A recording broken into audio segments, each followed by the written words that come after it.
Hello friends, आज की video में हम बात करेंगे सोशल साइंस के अपने नेक्स्ट टॉपिक की। और हमारा नेक्स्ट टॉपिक है धार्मिक तथा समाज सुधार आंदोलन। ठीक है, तो आज की वीडियो में हम धार्मिक तथा समाज सुधार आंदोलन की बात करेंगे। कितने सुधार आंदोलन हुए हैं, ठीक है, उन सभी की हम बात करेंगे। चलिए स्टार्ट करते हैं। भारत के जन जागरण में भारतीय इतिहास के अनगिनत व्यक्तियों एवं संस्थाओं का योगदान रहा। नव जागरण से आशय ऐसे सामाजिक सांस्कृतिक आंदोलन से है जिसमें कुरीतियों को दूर करने, स्त्रियों, शूद्रों, दलितों सहित समाज के कमजोर तबकों की स्थिति में सुधार लाने, धार्मिक अंधविश्वास एवं कर्मकांड के विरुद्ध जागृति पैदा करने, शिक्षा का प्रचार करने और लोगों में वैज्ञानिक दृष्टिकोण उत्पन्न करने तथा सामाजिक अन्याय के विरुद्ध जन अभियान चलाने संबंधी प्रयत्न सम्मिलित हैं। इस कार्य में विभिन्न व्यक्तियों, विभिन्न संस्थाओं ने अपना योगदान दिया है। ठीक है, देखिए धार्मिक तथा समाज सुधार आंदोलन क्या है कि क्या हुआ था कि पहले हमारा जो धर्म था या जितने भी धर्म उस समय थे, काफ़ी प्योर थे। ठीक है, उसमें कोई भी बुराई नहीं थी। ठीक है, वेदों से सब शिक्षा लेकर चल रहे थे धर्म। ठीक है, काफ़ी अच्छे थे। लेकिन बाद में उसमें क्या हुआ, कई सारे कर्मकांड आ गए, कई सारी बुराइयाँ आ गईं। जैसे सती प्रथा जो थी, वो एक बुराई थी। ठीक है, और भी कई सारी चीज़ें थी, ठीक है? तो कई सारे धर्म, जितने भी धर्म थे, सभी में ये चीज़ें देखने को मिलीं। इसके लिए धार्मिक आंदोलन चलाए गए थे, समाज सुधार आंदोलन चलाए गए थे, ताकि उन बुराइयों को दूर किया जा सके। ठीक है? तो यही है कि भारत के जनजागरण में भारतीय इतिहास में अनगिनत व्यक्ति होते हैं जिन्होंने अपना योगदान दिया। ठीक है? और नव जागरण से आशय क्या होता है? तो नव जागरण से आशय होता है ऐसे सामाजिक सांस्कृतिक आंदोलन जिसमें कुरीतियों को दूर करने के लिए, ठीक है, जिसमें कुरीतियाँ दूर की जाएँ, स्त्रियाँ, शूद्रों, दलित सहित जितने भी समाज के जो कमज़ोर तबके हैं, उनकी स्थिति में सुधार लाने की कोशिश की जाए। धार्मिक अंधविश्वास एवं कर्मकांड के विरुद्ध जागृति पैदा की जाए। ठीक है? शिक्षा का प्रचार-प्रसार किया जाए, लोगों में वैज्ञानिक दृष्टिकोण उत्पन्न किया जाए तथा सामाजिक अन्याय के विरुद्ध जन अभियान चलाया जाए। तो ऐसी चीज़ें इसमें सम्मिलित थीं। ठीक है? तो ऐसी चीज़ें जिसमें सम्मिलित होती हैं, तो हम वही को उसी को हम क्या कहते हैं? धार्मिक तथा समाज सुधार आंदोलन कहते हैं। अब कई सारे लोगों ने इसमें अपना योगदान दिया, कई सारे आंदोलन हुए, तो उसमें से देख लेते हैं क्या-क्या योगदान रहा। तो सबसे पहले इसमें हम बात करेंगे ब्रह्म समाज की। ब्रह्म समाज क्या था, इसकी स्थापना किसने की? तो ब्रह्म समाज की स्थापना राजा राम मोहन राय ने 20 अगस्त 1828 ईस्वी में कलकत्ता में की थी। ठीक है, राजा राम मोहन राय बहुत ज़्यादा इंपॉर्टेंट व्यक्ति हैं। ठीक है, इन्होंने ही ब्रह्म समाज की स्थापना की थी 1828 में। कहाँ पर की थी? तो कलकत्ता में की थी। यह पहले भारतीय थे जिन्होंने भारतीय समाज में व्याप्त बुराइयों के विरोध में आंदोलन चलाया। ठीक है, ये सबसे पहले व्यक्ति थे जिन्होंने क्या किया कि भारतीय समाज में जितनी भी बुराई हैं, उनके विरुद्ध में सबसे पहले आंदोलन चलाया था। इसे अद्वैतवादी हिंदुओं की संस्था भी कहा जाता है। ठीक है, तो ब्रह्म समाज को क्या कहा जाता है? तो अद्वैतवादी हिंदुओं की संस्था भी कहा जाता है। इस संस्था का उद्देश्य क्या था? तो इस संस्था का उद्देश्य हिंदू धर्म को रूढ़ियों और अंधविश्वासों से मुक्त करके नवीन रूप प्रदान करना था। ठीक है, तो इस संस्था का जो ब्रह्म समाज चलाएगी, इसका उद्देश्य एक ही था कि हिंदू धर्म में जो रूढ़ियाँ और अंधविश्वास हैं, उनसे उन्हें मुक्त किया जाए और उसे नवीन रूप प्रदान किया जाए। इसमें मूर्ति पूजा, अवतारवाद, बहुदेववाद, पुरोहितवाद आदि का खंडन किया गया। ठीक है, इन्होंने कहा कि मूर्ति पूजा नहीं होनी चाहिए। ठीक है, उसका विरोध किया इन्होंने कि अवतारवाद नहीं, एक ही अवतार नहीं लेते, भगवान जो है सो है। ठीक है, एक ईश्वर होता है, बहुत सारे ईश्वर नहीं होते। तो इन सभी चीज़ों का इन्होंने विरोध किया था तथा एकेश्वरवाद पर बल दिया कि ईश्वर सिर्फ एक है। राजा राम मोहन राय ने सती प्रथा उन्मूलन, सती के उत्तराधिकार नियम एवं स्त्री शिक्षा आदि के लिए भी निरंतर आवाज उठाई। ठीक है, तो यही थे जो सबसे पहले सती प्रथा का इन्होंने विरोध किया था और इन्हीं के कहने पे लॉर्ड विलियम बेंटिंक के समय में सती प्रथा का अंत कर दिया गया था। ठीक है, तो राजा राम मोहन राय ने सती प्रथा उन्मूलन, सती के उत्तराधिकार नियम एवं स्त्री शिक्षा आदि के लिए निरंतर आवाज उठाई। अब ब्रह्म समाज के कार्य देख लेते हैं कि ब्रह्म समाज ने क्या-क्या कार्य किए। तो पहला है कि उपनिषद तथा वेदों की महत्ता को सबके सामने लाए। ठीक है, इन्होंने बताया कि उपनिषद और वेद जो है वो कितने महत्वपूर्ण हैं। ठीक है, तो उसकी महत्ता को बताया सबके सामने। उसके बाद है कि समाज में व्याप्त सती प्रथा, पर्दा प्रथा, बाल विवाह का विरोध में जोरदार संघर्ष किया, मतलब बहुत ज़्यादा विरोध किया उसका कि सती प्रथा जो है, पर्दा प्रथा जो है, इसका अंत होना चाहिए। बाल विवाह जो उस समय चल रहा था, उसके विरोध किया। ठीक है? तो ये ब्रह्म समाज के कार्य हैं। और क्या था कि किसानों, मज़दूरों, श्रमिकों के हित में बोलना, ठीक है? जो भी किसान थे, मज़दूर थे, जो पीड़ित थे, तो उनके हित में बोलना, ये कार्य था ब्रह्म समाज का।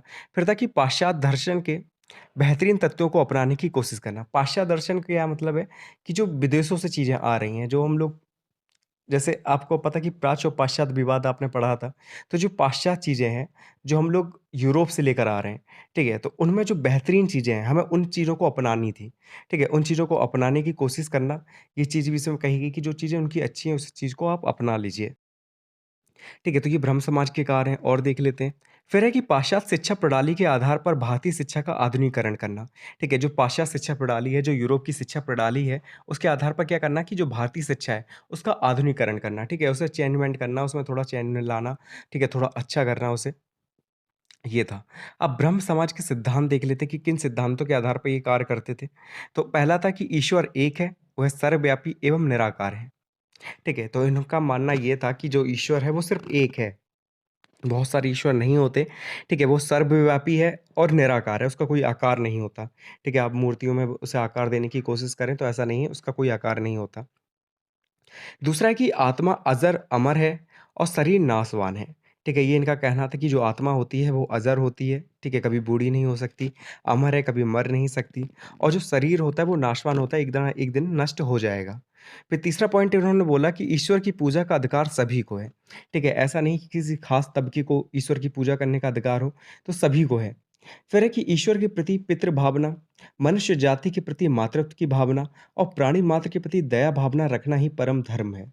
ठीक है, ये चीज़ बहुत अच्छी कही थी कि ईश्वर के प्रति प्रीत भावना और मनुष्य जाति के प्रति मातृत्व की भावना और प्राणी मात्र के प्रति दया भावना रखना ही क्या है? परम धर्म है।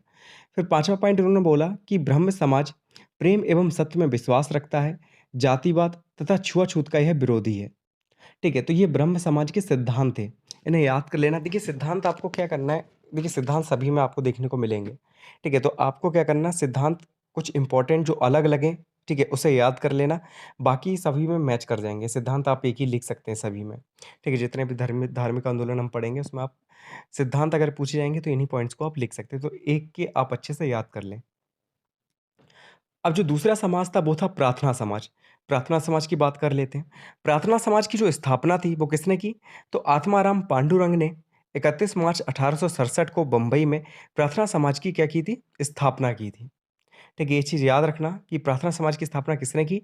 तो आत्माराम पांडुरंग ने 31 मार्च 1867 को बम्बई में प्रार्थना समाज की स्थापना की। प्रार्थना समाज ने धार्मिक सुधारों, जाति व प्रतिबंध को हटाने, बाल विवाह को समाप्त करने के लिए विधवाओं के बाल कटवाना, विवाह तथा अन्य सामाजिक कार्यों में लगने वाली भारी लागत, महिलाओं की शिक्षा को प्रोत्साहित करने तथा विधवा विवाह आदि के लिए कार्य किया। ठीक है, तो प्रार्थना समाज वालों ने भी काफ़ी कार्य किया था। ठीक है, क्या-क्या कार्य किया इन्होंने? तो देखिए सबसे पहले तो आत्माराम पांडुरंग ने 1867 में बम्बई में इसकी स्थापना की थी प्रार्थना समाज की।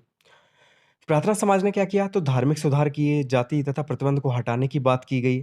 ठीक है, बाल विवाह को समाप्त करने के लिए इन्होंने काफ़ी संघर्ष किया। ठीक है, जो विधवाओं के बाल कटवा दिए जाते थे, उसका विरोध किया इन्होंने।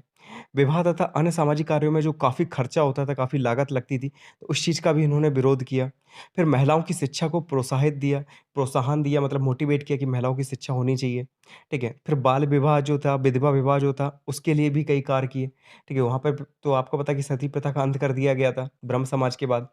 उसके बाद इन्होंने क्या किया, जो विधवा विवाह है, उसके लिए भी कार्य किया कि जो विधवा हैं, कई बिल्कुल यंग एज में ही विधवा हो जा रही हैं, तो उनके लिए कैसे विवाह और किया जा सकता है, कैसे शादी और कराई जा सकती है, तो इसके लिए कार्य किया। ये प्रार्थना समाज है। प्रार्थना समाज के बाद आता है आपका आर्य समाज। आर्य समाज की स्थापना 10 अप्रैल 1875 में दयानंद सरस्वती ने मुंबई में की। आर्य समाज 19वीं शताब्दी में भारत में आरंभ हुए समाज सुधार आंदोलन में अग्रणी था। आर्य समाज की स्थापना का उद्देश्य वैदिक धर्म को पुनः शुद्ध रूप में स्थापित करना, भारतीय सभ्यता एवं संस्कृति पर पड़ने वाले पाश्चात्य प्रभाव को रोकना था। दयानंद सरस्वती ने वेदों की ओर लौटो का नारा देते हुए वेदों को भारत का आधार स्तंभ बताया। ठीक है, देखिए आधार स्तंभ बताया था, तो आर्य समाज की स्थापना कब हुई? तो 10 अप्रैल 1875 को हुई।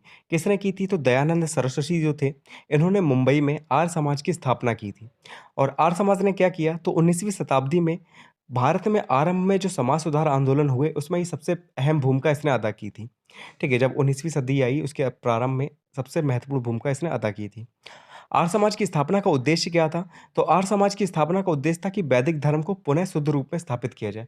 मतलब वही चीज़ें जो बुराइयाँ आ गई थी, कुरीतियाँ आ गई थी हिंदू धर्म में, उसे दूर किया जाए।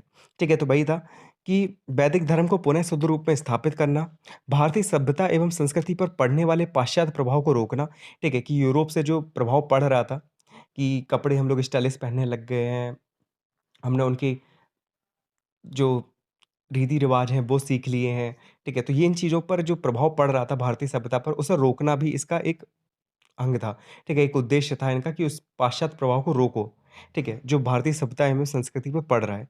फिर था कि दयानंद सरस्वती ने वेदों की ओर लौटो नारा दिया था, ठीक है? कि वेदों की ओर लौटो नारा किसने दिया? 1 नंबर में क्वेश्चन पूछा जाता है, ठीक है? ऑप्शन में आपको देखने को मिलेगा कि वेदों को ओर लौटो किसने नारा दिया? स्वामी विवेकानंद, दयानंद सरस्वती, ठीक है? ऐसे करके 4 ऑप्शन आपको देखने को मिलेंगे। तो दयानंद सरस्वती ने ये नारा दिया था और वेदों को भारत का क्या बताया? आधार स्तंभ बताया। इन्होंने एक पुस्तक भी लिखी थी, ये भी काफ़ी बार पूछी जाती है कि सत्यार्थ प्रकाश नामक पुस्तक किसने लिखी है? ठीक है? तो किसने लिखी? दयानंद सरस्वती ने लिखी। स्वामी दयानंद सरस्वती ने अपनी पुस्तक सत्यार्थ प्रकाश के माध्यम से हिंदू धर्म में व्याप्त अंधविश्वासों एवं रूढ़ियों का खंडन किया।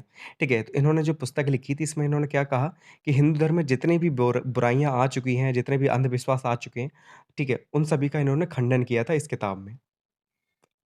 अब आर्य समाज के प्रमुख सिद्धांत क्या हैं, वो देख लेते हैं।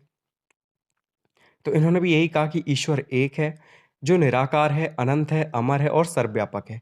ठीक है? कि ईश्वर क्या है? एक है, उसका कोई आकार नहीं है, वो अमर होता है और सर्वव्यापक है, हर जगह पाया जाएगा। फिर दूसरा कहा कि सदा सत्य को ग्रहण करने और असत्य को त्यागने के लिए तैयार रहना चाहिए। ठीक है? कि सत्य को हमेशा स्वीकार करो आप, ठीक है? एक्सेप्ट करो और जो असत्य है, उसे त्यागने के लिए तैयार रहो। तीसरा कि सबसे प्रेम पूर्वक एवं धर्मानुसार उचित व्यवहार करना चाहिए। ठीक है? जितने भी लोग हैं, उनके साथ आपको कैसा व्यवहार करना है? प्रेम पूर्वक रहना है, प्रेम पूर्वक व्यवहार करना है, ठीक है? धर्म के अनुसार उचित व्यवहार उनके साथ करना चाहिए आपको। फिर 4th पॉइंट इन्होंने बोला कि विद्या की वृद्धि एवं अविद्या के नाश के लिए सदैव तैयार रहना चाहिए। ठीक है? कि विद्या की वृद्धि हो और अविद्या का नाश हो, इसके लिए हमेशा आपको कैसा रहना चाहिए? तैयार रहना चाहिए। ठीक है? तो ये आर्य समाज यहाँ पे कंप्लीट हो गया। अब जो नेक्स्ट है हमारा वो है रामकृष्ण मिशन। ठीक है? अब हम इसकी बात करेंगे। रामकृष्ण मिशन की स्थापना किसने की? कौन मुख्य व्यक्ति था इसमें? क्या शिक्षा मिली इससे? क्या उद्देश्य थे इसके? रामकृष्ण मिशन की स्थापना 1 मई 1897 को रामकृष्ण परमहंस के परम शिष्य स्वामी विवेकानंद ने की थी। ठीक है? तो रामकृष्ण मिशन की स्थापना किसने की थी? तो 1 मई 1897 को जो रामकृष्ण परमहंस थे, इनके एक शिष्य थे। ठीक है? काफ़ी प्रिय शिष्य थे स्वामी विवेकानंद। इन्होंने रामकृष्ण मिशन की स्थापना की थी। ये चीज़ याद रखना, नाम से कन्फ्यूज़ मत होना। नाम है रामकृष्ण मिशन और इसकी स्थापना विवेकानंद ने की थी। ठीक है? इसका मुख्यालय कहाँ पर है? तो इसका मुख्यालय कोलकाता के निकट बेलूर में स्थित है। ठीक है? इसका मुख्यालय कहाँ पर है? तो कोलकाता के निकट बेलूर में इसका मुख्यालय स्थित है। रामकृष्ण बंगाल के एक महान संत थे। इन्होंने सन्यास, चिंतन एवं भक्ति के माध्यम से मुक्ति पाने के साथ ही मानव सेवा को सबसे बड़ा धर्म बताया। ठीक है? इन्होंने क्या किया था कि सन्यास, चिंतन एवं भक्ति के माध्यम से मुक्ति पाने के साथ ही मानव सेवा को सबसे बड़ा धर्म बताया था। स्वामी विवेकानंद ऐसी संस्था स्थापित करना चाहते थे, जिसके सदस्य सेवा भाव से देश के लोगों का नैतिक उत्थान कर उन्हें आत्मविश्वास तथा देश सेवा का पाठ पढ़ा सकें। ठीक है? तो स्वामी विवेकानंद ने इस मिशन की स्थापना क्यों की थी? क्योंकि वो चाहते थे कि एक ऐसी संस्था स्थापित करना जिसके जो सदस्य हैं वो सेवा भाव से देश के लोगों का नैतिक उत्थान कर सकें और उन्हें आत्मविश्वास तथा देश सेवा का पाठ पढ़ा सकें। ठीक है? इसलिए उन्होंने इस रामकृष्ण मिशन की स्थापना की थी। ठीक है? किसके नाम पर की थी? तो अपने जो गुरु थे रामकृष्ण परमहंस, उनके नाम पर इसकी स्थापना की। कब की? तो 1 मई 1897 को की। ठीक है? इसका अगर हम देखें कि मुख्यालय कहाँ पर स्थित है? तो कोलकाता के निकट बेलूर में इसका मुख्यालय स्थित है। इसके उद्देश्य क्या थे रामकृष्ण मिशन के? तो पहला था कि वेदांत का प्रचार करना, ठीक है? वेद वगैरह का प्रचार वगैरह करना। दूसरा था कि विभिन्न धर्मों के मध्य में सौहार्द बढ़ाना, कि जितने भी धर्म हैं भारत में, उनके बीच में प्रेम, भाईचारा बना रहे। तीसरा था कि गरीबों की सेवा और ईश्वर की सेवा करना, ठीक है? कि गरीबी जो है, ठीक है? उसे दूर करने की कोशिश करना, जो गरीब हैं उनकी सेवा करना, ठीक है? और जो ईश्वर हैं उनकी सेवा करना। फिर है कि छुआछूत जो काफ़ी फैली हुई थी, उसे छुआछूत को कम करना, ठीक है? तो ये सारे उद्देश्य थे किसके? रामकृष्ण मिशन के। अब सिद्धांत क्या है रामकृष्ण मिशन के, वो भी देख लेते हैं। तो जो रामकृष्ण मिशन थे, इसका पहला जो सिद्धांत था, वो ये था कि ईश्वर जो है वो एक है। अध्यात्मवाद का अनुसरण कर ब्रह्म में लीन हो जाना ही मनुष्य का परम धर्म है। ठीक है? ईश्वर एक है और अध्यात्मवाद का अनुसरण करना चाहिए और ब्रह्म में लीन हो जाना ही मनुष्य का परम धर्म है। ये कहा इन्होंने। दूसरा पॉइंट था कि आत्मा जो है वो अजर और अमर है। ठीक है? ये सभी ने कहा कि आत्मा क्या है? अजर और अमर है। तीसरा है कि ज्ञान, भक्ति एक ही लक्ष्य की ओर ले जाने वाले 2 अलग-अलग मार्ग हैं। ठीक है? इन्होंने कहा कि ज्ञान है और जो भक्ति है, वो एक ही लक्ष्य की ओर ले जाने वाले 2 अलग-अलग मार्ग हैं। फिर लास्ट पॉइंट है कि प्रत्येक व्यक्ति को अपने धर्म में रहना चाहिए तथा उससे प्रेम करना चाहिए। ठीक है? ये कहा कि जो भी व्यक्ति हैं, उन्हें अपने धर्म में ही रहना चाहिए और उससे प्रेम करना चाहिए। ठीक है? तो ये सिद्धांत थे किसके? रामकृष्ण मिशन के। अब जो नेक्स्ट है वो हमें पढ़ना है थियोसॉफिकल सोसाइटी। ठीक है? अब देखते हैं इसकी स्थापना किसने की? तो इसकी स्थापना 17 नवंबर 1875 को यूएसए के न्यूयॉर्क शहर में रूसी महिला मैडम हेलेना पेट्रोविना ब्लेब्स्की तथा अमेरिका निवासी कर्नल हैरी स्टील ऑलकॉट ने की थी। ठीक है? तो इसकी स्थापना 2 लोगों ने की, याद रखना। ठीक है? जो इम्पोर्टेंट है वो हैं एचपी ब्लवस्की और अमेरिका के निवासी थे हेनरी स्टील ऑलकॉट। ठीक है, इनका नाम याद कर लेना इम्पोर्टेंट है, 1 नंबर में ये क्वेश्चन पूछेगा। ठीक है, कि थियोसॉफिकल सोसाइटी की स्थापना कब हुई? तो 17 नवंबर 1875 को थियोसॉफिकल सोसाइटी की स्थापना हुई। कहाँ पर हुई थी? तो अमेरिका के न्यूयॉर्क शहर में हुई थी। किसने की थी? तो रूसी महिला मैडम हेलेना पेट्रोविना ब्लास्की ने तथा अमेरिका के जो निवासी थे कर्नल हेनरी स्टील ऑलकॉट। ठीक है, इन्होंने मिलकर थियोसॉफिकल सोसाइटी की स्थापना की थी। सन 1879 में सोसाइटी का जो प्रधान कार्यालय था, वो अडयार, चेन्नई में अंतिम रूप से स्थापित किया गया था। ठीक है, तो 1879 में क्या हुआ था, इसका जो प्रधान कार्यालय था, जो सब मतलब जो मुख्य कार्यालय था, वो कहाँ पर शिफ्ट हो गया था? तो चेन्नई, अडयार में। ठीक है, अडयार जगह है चेन्नई में, वहाँ पर अंतिम रूप से स्थापित कर दिया गया था। थियोसॉफिकल शब्द अगर हम देखें तो थियोसॉफी जो शब्द है वो ग्रीक भाषा के थियो और सोफी से मिलकर बना है। जिसमें थियो का अर्थ होता है ईश्वर और सोफी का अर्थ होता है ज्ञान। ठीक है, ये चीज़ याद रखना कि थियोसॉफी जो शब्द है वो किससे बना है? तो ग्रीक भाषा के शब्द से बना है। जिसमें थियो का अर्थ होता है आपका ईश्वर और सोफी का अर्थ होता है ज्ञान। सोसाइटी के प्रतीक चिन्ह पर लिखा है सत्या नास्ति परो धर्मा, अर्थात सत्य से बड़ा कोई धर्म नहीं है। ठीक है, जो थियोसॉफिकल सोसाइटी है इसका जो प्रतीक चिन्ह है, इसमें ये लाइन लिखी है कि सत्य नास्ति परो धर्मा, अर्थात सच से बड़ा कोई धर्म नहीं होता। अब थियोसॉफिकल सोसाइटी क्यों बनाई गई, इसके उद्देश्य क्या थे? तो पहला था कि विविध धर्म, दर्शन और विज्ञान के अध्ययन को प्रोत्साहित करना। ठीक है, कि जो विविध धर्म है, दर्शन है और जो विज्ञान है, उसके अध्ययन को प्रोत्साहन करना। दूसरा कि धर्म को समाज सेवा का मुख्य आधार बनाना था। ठीक है, कि धर्म को क्या करना है? समाज सेवा का मुख्य आधार बना दो। तीसरा कि हिंदू धर्म में लोगों को आत्मविश्वास जगाना था। ठीक है, कि हिंदू धर्म जो है एक तरीके से दब सा गया था, तो उसमें जो लोग हैं, उनमें आत्मविश्वास बढ़ाना था लोगों का। ठीक है, तो ये 3 उद्देश्य थे। अब हम बात करेंगे अलीगढ़ आंदोलन की। अब अलीगढ़ आंदोलन किसने चलाया? तो 1857 के विद्रोह में मुसलमानों की सक्रिय भागीदारी के कारण सरकार द्वारा उनके दमन से मुसलमानों की जो स्थिति थी वो छिन्न-भिन्न होने लगी। ऐसे समय में सर सैयद अहमद खां के नेतृत्व में चलाए गए आंदोलन को ही अलीगढ़ आंदोलन के नाम से जाना जाता है। ठीक है, आपको पता है कि 1857 में क्रांति हुई थी। ठीक है, तो उसमें मुसलमानों ने भी सक्रिय भागीदारी ली। ठीक है, जिसके कारण क्या हुआ, सरकार के वो निशाने पर आ गए और उनका दमन किया गया। जिससे जो मुसलमान थे उनकी स्थिति छिन्न-भिन्न हो गई। इसी समय सर सैयद अहमद खां ने अपने नेतृत्व में एक आंदोलन चलाया था जिसे अलीगढ़ आंदोलन कहा जाता है। ठीक है? ये प्रारंभ में हिंदू-मुस्लिम एकता के हिमायती थे। अब हिंदुओं और कांग्रेसियों के शत्रु बन गए थे। ठीक है? पहले तो हिंदू-मुस्लिम एकता की ये बात करते थे, लेकिन बाद में क्या हुआ, ये हिंदुओं और कांग्रेस के शत्रु बन गए थे। उन्होंने अपने समर्थकों से ब्रिटिश शासन की अधीनता स्वीकार करने के लिए कहा। ठीक है, इन्होंने कहा कि जो ब्रिटिश शासन है वो अच्छा है, उसकी अधीनता स्वीकार कर लो। ठीक है, अपने समर्थकों से ये कहा इन्होंने। उसके बाद 1864 में साइंटिफिक सोसाइटी, 1875 में अलीगढ़ मोमडन एंग्लो ओरिएंटल कॉलेज की स्थापना की। ठीक है, तो 1864 में साइंटिफिक सोसाइटी की स्थापना की थी इन्होंने, सर सैयद अहमद खान ने, और 1875 में अलीगढ़ मोमडन एंग्लो ओरिएंटल कॉलेज की स्थापना की थी। ठीक है, इतना ही है अलीगढ़ आंदोलन के बारे में, बस थोड़ा-थोड़ा सबके बारे में लिखना होता है। अहमदिया आंदोलन के बारे में देख लेते हैं। इसकी स्थापना 1889 में मिर्ज़ा गुलाम अहमद ने की थी। इस आंदोलन का उद्देश्य मुसलमानों में आधुनिक बौद्धिक विकास के संदर्भ में धर्मोपदेश और नियमों को उदार बनाना था। मिर्ज़ा गुलाम अहमद ने मसीहा और मेहदी होने के बाद धरती पर हिंदू देवता कृष्ण और ईसा मसीह का अवतार होने का दावा किया। वे पश्चिमी उदारवाद, ब्रह्म विद्या और हिंदुओं के धार्मिक सुधार आंदोलन से अत्यधिक प्रभावित थे। ठीक है, तो अहमदिया आंदोलन किसने चलाया था? तो मिर्ज़ा गुलाम अहमद ने 1889 में अहमदिया आंदोलन चलाया था और इसका उद्देश्य क्या था?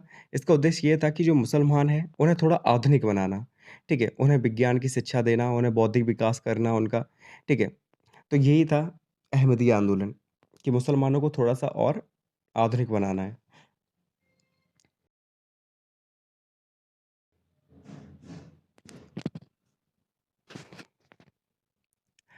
तो इतना ही था आज के वीडियो में। अब हम मिलेंगे नेक्स्ट वीडियो में, जिसमें हम लोग जो राष्ट्रीय आंदोलन है उनकी बात करेंगे। ठीक है? तो देखिए ये टॉपिक जो है वो थोड़ा-सा आपको बोरिंग लग सकता है, लेकिन आपको बस एक तो ये जानना है कि सबकी स्थापना किसने की, किसने कौन-सा आंदोलन चलाया, ठीक है? स्थान कौन-सा था, मुख्यालय कहाँ पर था और जो मुख्य शिक्षा है वो याद रखना। ठीक है? ज़्यादा से ज़्यादा 1 नंबर में पूछा जाएगा, 2 नंबर में भी पूछा गया तब भी आप इसके बारे में लिख सकते हैं। ठीक है? बस एक तरीके से कहानी से याद कर लेना। अलीगढ़ आंदोलन देखो आसान है। ठीक है, अहमदिया आंदोलन भी आसान है, कुछ ज़्यादा टफ नहीं है। तो अहमदिया आंदोलन के साथ ही आपके जितने भी धार्मिक सुधार आंदोलन थे, वो कंप्लीट होते हैं। अब हम मिलेंगे नेक्स्ट वीडियो में। नेक्स्ट वीडियो में हम लोग राष्ट्रीय आंदोलन के बारे में पढ़ेंगे, जिसमें हम लोग बंग-बंग आंदोलन है, कांग्रेस का कैसे जन्म हुआ, ये सारी चीज़ें हमें उसमें पढ़नी है। ठीक है, तो फिर मिलते हैं नेक्स्ट वीडियो में। Thank you so much for watching this video.